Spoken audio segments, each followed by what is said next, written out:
Good morning. Welcome to Walking Boxing. It is Sunday, April 6th, 2025, and it is fight day.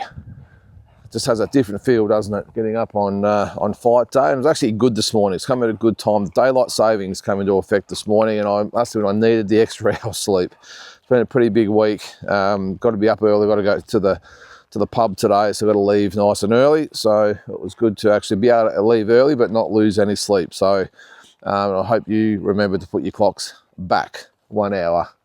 So yes, on this day, April 6th, 1987, one of the biggest ones we've had so far, Sugar Ray Leonard with an upset 12-round decision over Marvellous Marvin Haggler to win the WBC Middleweight Championship at Caesars Palace in Las Vegas.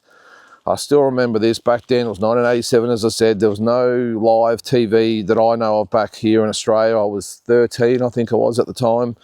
And I remember just sitting waiting for updates. They put updates on the radio, or I think it might have been on the news as well, and that was about it. So I didn't actually get to see it live.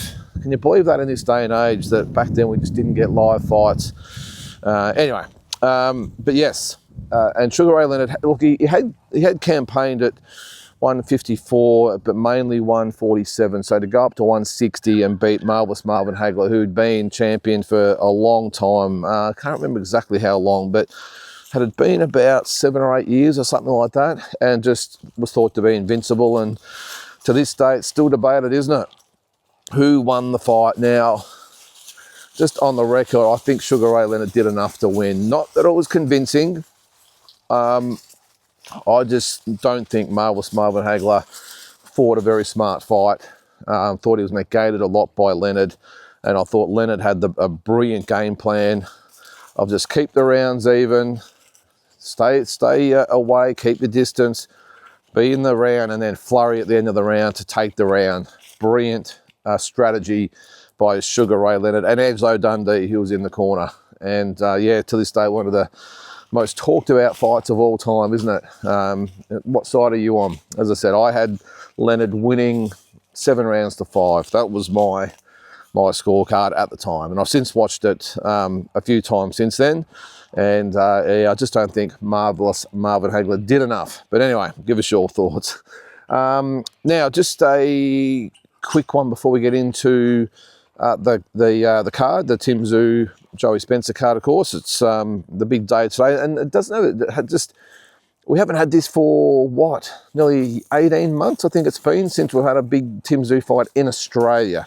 I know we've had the ones overseas, and it's definitely has a buzz about it, doesn't it? Up there in Newcastle, in New South Wales, and I'm sure it's going to be a big day. So what I'll do, I'll go through the card. Of course, the weigh-in was yesterday. We'll go through the weights. I'll give a quick prediction. I did give my prediction on fight week the other night. Wednesday night.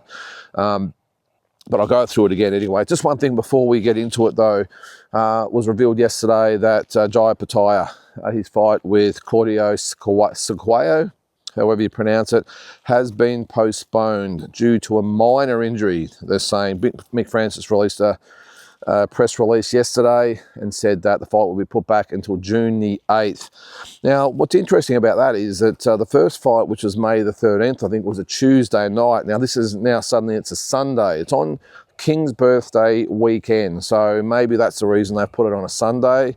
But normally they don't like to put them on. Well, I'm assuming it's a Sunday. Well, it's going to be a Sunday or Sunday night. I'm assuming it's going to be Sunday night. Normally they're on a Sunday to go back to the States for their prime time over there. But you wouldn't have thought this would be a big Tszyu type of fight that has to go back live to the States. So, but yeah, if it's Sunday night on June the 8th, good day to do it with the holiday the next day. So a good opportunity and a good excuse to get up to the Gold Coast and enjoy a big weekend of boxing. Now, they didn't actually elaborate on what the injury was.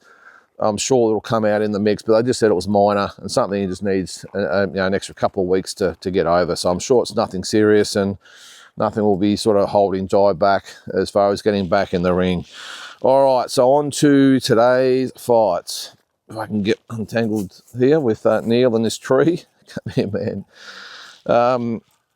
it's funny, isn't it, with dogs too? They obviously don't tell the time. So this morning, it didn't matter whether it was 6 o'clock, 8 o'clock, whatever was going on with the daylight savings. It was still the sun's come up, right, let's go. So fortunately, as I said, I got that extra hour of sleep. All right, let's get on to the main card of today's fights. And we'll start with Brent Walton up against Isaias Setti. Brent Walton weighed 66.14 kilos. Setti was 66.66 kilos. That, I think on BoxRec they said they were 4-rounders, but I think they were announced yesterday as 5-rounders. So come here, man. Now, Walton is the hometown boy, and I think I'm going to pick him to win a decision over Setti. Setti is dangerous. He can punch, got a fair bit of talent, but I'm going to go for the hometown boy to win on points in that one. Then we go to Callum Peters against William Leonard, the Victorian. I didn't actually know he was from Victoria. He weighed 77.48 kilos. Callum Peters weighed 77.26 kilos. I would think that Callum Peters will get the win in this one. Very, very talented young guy, ex-Olympian, of course, that they keep reminding us of. Leonard, apparently they've had some good tussles in the amateurs, but you'd think that Callum Peters will win this one. I'm going to put him down for a decision in this one. By all accounts, Leonard can handle himself pretty well. Not like the first guy that Callum Peters fought, which wasn't his fault. It was a late replacement, but it was a pretty ugly sort of KO in that one. So I think Callum Peters will win a decision in this one. Then we go to Andrei Mikhailovich, 72.36 kilos, up against Blake Wells, 72.32 kilos. Now, look, on form and resume and all that sort of stuff, you would expect Andrei Mikhailovich to win this fight. But I've seen Blake Wells many times. He's a very, very good fighter. I think if he turns up, and he does look in really good shape, he has had some weight issues over the journey, has Blake Wells. He's fought as high as super middleweight. I think he might even fought as high as light heavyweight. But now he's at a nice trim 72 kilos. It was at 72.32. I think I'm going to pick him in an upset. I think Blake Wells can get the job done. Now, that might be famous last words, and he might get destroyed. But I've seen enough of both of these guys. I know I might be a bit of a pessimist, but I'm just not a big rap for Andrei Mikhailovich. I know he's fought for a world title, but I'm just not sure whether he can back that up. So I might just start wiping the egg off my face now, but I think Blake Wells can do it. There you go. On points. It's only a 6-rounder, by the way. So Blake Wells starts fast. Mikhailovich used to these longer rounds. You just never know. All right, then on to, well, this is an odd one. This is Andre Saavedra. He weighs 72.44 kilos. He's up against Danish fighter Mikkel Nielsen, who weighed 72.3. It's a nothing fight. You know, obviously Saavedra's part of the No Limit stable apparently, so, but we haven't heard a peep from him in the lead up to the fight. He wasn't at the press conference the other day, neither fighter was.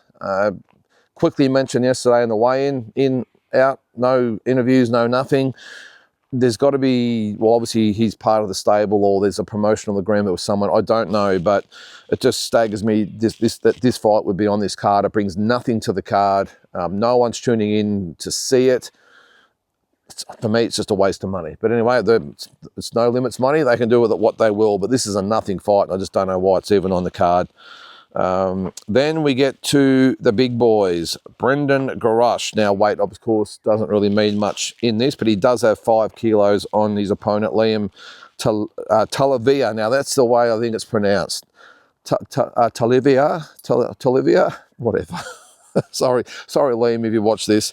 He weighed 103.9. Grutch weighed 108.76. Now, this, again, has fireworks written all over it. We all know the first fight ended in a second round knockout for Grush, but I thought Liam Talavia actually looked pretty good in the first round. I know it was only the first round. I think this is a 10-rounder, I think. Not that I don't think it'll go that far. I don't think it'll go that far, but Liam Talavia, whatever. Liam dominated the first round, dropped Grush, and then got dropped right at the end of the first round, and then got dropped for good at the start of the second round. I'm going to go for Grush again, but I don't think it's going to be a blowout like we saw. I think he'll come out aggressively. Talavia, I'm going to call him now. It's easier. I think he'll box a lot more cautiously, but I think Grush will win. Yeah, maybe 6 or 7 rounds, I think, this time. I think we'll get we'll see a lot more of both fighters. But either way, I think Brendan Grutch wins. Colin Mazudia up against Dan Hill. Now, sorry, I forgot to actually mention this the other day when I was talking about this fight. He weighed 69.76. This is for the Australian 154-pound title. So he weighed 69.76. Dan Hill, 69.6. This should be a really good fight. Colin Mazudia, a very, very good fighter. Dan Hill, a really good young up-and-comer. I think it's going to be a tough fight. Now, I think Dan Hill can win the fight, but I'm going to go with Colin Mazudia on points. I think he picks apart Dan Hill. I think he's learned a lot from his fights with the likes of Nikita Tszyu and Joel Camilleri and Wade Ryan, Ben Mahoney. So he's got a very, very good background, does Colin Mazudia, and I think he will win on points over Dan Hill. Just a little bit more polished and a little bit more experience. Dan Hill will come to fight, mate, no doubt about that. But I think Colin Mazudia, as I said, just a little bit more experience to polish, should get the win on points for the Australian 154-pound title, or 70 kilos, whatever it is. Then we get to the main fight, which is, of course, Tszyu and Joey Spencer. So the weights, Tim was 69.86 kilos, Joey Spencer 69.74 kilos. G'day, how you doing? Come here, man. Yep, the girl's out for a run. So it was interesting that both guys talked about this, all the weights afterwards, and Tim said he'll be up to 10 kilos heavier than what he weighed in at. And he did say he was hindered a little bit in the Barkram Murtazalia fight by not being able to rehydrate as much. I don't think that really had that much to do with it in the ring. I mean, obviously it's not easy, and I've been there myself where you make weight hard and you want to rehydrate, you want to eat, but you can't. And he had, I think he had to be within 10 pounds the following day, which is what's at about 4.5 kilos he was able to put on, which is still a fair bit of weight when you think about it. But he reckons that hindered him in the Murtazalia fight. I think it was more so Murtazaliev's left hook that bothered him in that fight, but I get what he's saying. And Joey Spencer said he'll be even heavier, so he reckons he might put on an extra kilo or two than Tszyu. So he might be in the situation where Tszyu might weigh 80 kilos, which is pretty much up to light heavyweight, and Joey Spencer might weigh even more. He might be even above the light heavyweight limit. So it's amazing what these guys put on and how they manufacture the prep to make weight and cut weight and then put it back on. I think I read that Liam Wilson, he's probably the one of the most extreme ones I've seen recently. I think he puts on something like, or loses something like 8 kilos in his weight cut. Now, I'm not sure that's 100% accurate, but that's what I saw in an interview somewhere, that it's 8 kilos that he'll lose in his weight cut, and then obviously he'll put it all back on, probably plus. So it's amazing, and he's a 130-pound fighter, so pretty crazy what these fighters go through. But yeah, look, it's well, how do you describe the fight? It's sink or swim for Tim, isn't it? Joey Spencer's going to be very, very dangerous. He's obviously here to fight. He's been here over 3 weeks. His weight was perfect, he said. He has been fighting at 160. This one's, of course, at 154. Said he's done the weight extremely easy, and he's ready to fight. And I think this is going to be dangerous. Now, I've had sources tell me that they saw Joey Spencer spar in the lead up to this fight and look very, very impressive. And he's here and he means business. I know it's easy to say, but the source that told me that he looked very good in sparring is very, very credible, and I'll believe him. And yeah, so he's here to fight. Now, of the sparring, Tim has actually said as well, or so, I think it wasn't Tim himself, but someone said same thing with Tim. He was sparring Colin Mazudia, and Colin Mazudia was sort of going with Tim for a fair bit in a lot of the spars in the last sort of couple of weeks before he wrapped up his sparring. Tim really clicked up a gear and really started to take it to Colin Mazudia to show that he's really hit his peak in his preparation. So look, all these stories come out in fight week. That's what I love about it. All the stories, the fighters have never looked better, never looked sharper. This is the biggest fight of their career, all that sort of stuff. But I just think today the stakes are really, really high. Joey Spencer, probably not so much. I mean, he just wants to further his career. He's come all the way to Australia, as I said, 3 weeks early, so he definitely knows the magnitude of this fight. He's prepared. And I think he'll give a real good account of himself. And we don't really need to go into the Tim Tszyu situation. I mean, this is it for him. If he can't beat Joey Spencer, unfortunately, his career is sort of over before it's even begun. I know he's won the world title and everything, but I think if he doesn't win today, it would be a tragedy, because I think his time around that world level would be over at 30 years of age. I mean, I suppose you never say never, but he's been on the peripheral, in my opinion, even though he did win a world title. The biggest fight he had was Sebastian Fundora. Unfortunately, he lost that. The Murtazalia fight, of course, but the wins over Mendoza and Harrison, that's going to be it. So let's hope that's not the case, because for me, the Mendozas and Harrisons are the fighters you fight like he did, getting to the elite level. Just getting there doesn't mean you're at the elite level, it just means you're on your way there. And then the Fundora and Murtazalia fights were pretty much, as he's walking up the stairs of the elite of the 154 pounders, you've got those two guys, especially Murtazalia, at the top of the stairs with a foot to the chest, kicking him back down the stairs, So, but for the fight itself, I think we're going to see a really good performance from Tim. I think he is, if he fights the way we know he can fight, if he's patient, looks for his punches, looks for the openings, nice tight defence, doesn't rush it, doesn't get caught up in a firefight with Joey Spencer, I think he can really pick Joey Spencer apart early, pick up the pace in the middle rounds. I really think if Tim really kicks into gear and gets his sort of mojo back, we could see a bit of a repeat of the Jesus Ramos fight that Joey Spencer had with Jesus Ramos, where he was pretty much bludgeoned over a few rounds. So I think that could be the case here. I think if Tim finds his way, finds his timing, finds his confidence more than anything, I think that he could really put a beat down on Joey Spencer and stop Joey Spencer in 7 or 8 rounds. That's the way I think. G'day, how you doing? Good, thanks. That's the way I see the fight going. I think that Tim, come here, buddy. I think Tim will be patient. Hopefully, I'm backing him to be patient and just break Joey Spencer down, who, in my opinion, is a pretty limited fighter. He's gutsy. I really like Joey Spencer, by the way.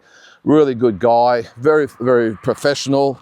I'm no doubt he'll come and give it his all. He'll come to fight. He'll have the heart.